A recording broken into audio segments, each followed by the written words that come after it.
Bangladesh election করার মত প্রকাশ করেছে। আজকে আমরা উপস্থিত হয়েছি আমাদের হার্ট, লিভার এবং আমাকে স্টোমাক, পাশাপাশি বিনা সুতায় কাঁথামালা ঋষি সম্প্রদায়, সদাগরপাড়া সম্প্রদায় প্লাস আমরা এখানে আমরা একত্রিত হয়েছি সবাই মিলে। তাই বলতেছি যে আমরা এরকম একটা সিদ্ধান্ত নেব সবাই মিলে কি করা যায়। আজকের এই সার্বিক আলোচনায় খোলামেলা মতামত প্রকাশের জন্য আপনারা কে কথা বলবেন মুরব্বী থেকে এই ব্যাপারে একটু কথা বলতে পারেন। তার আগে আমার মনে হয় যে আমাদের যে মেয়র প্রার্থী সে মত প্রকাশ করেছে তাকে সারসংক্ষেপ কিছু বলার জন্য যারা মশিউর রহমান শান্ত মহোদয়কে কিছু বলার জন্য সবাই অনুরোধ করছি। সবাইকে ধন্যবাদ।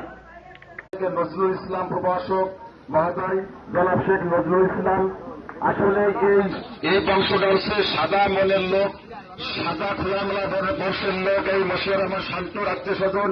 আপনারা জানেন যে এদের পূর্বপুরুষরা অনেক জায়গায় তুমি গভর্নমেন্টের রাস্তা দান করে দিয়ে গেছেন, যে শত জমির দাম এবং শতকরা 20 লক্ষ টাকা 30 লক্ষ টাকা এই শান্তরা রবিরা দান করে দিয়েছে জনগণের চলাচলের স্বার্থে। এটা সাদা মনের লোক। এই পর্যায়ে কথা বলবেন শেখ নজরুল ইসলাম প্রভাষক মহোদয়। হয় কি যে কিছু কথা বলার জন্য ওই পাশে থেকে সদাগর পাড়ার থেকে এবং ঋষি সম্প্রদায়ের থেকে ওই পাশের থেকে স্টার্ট করলে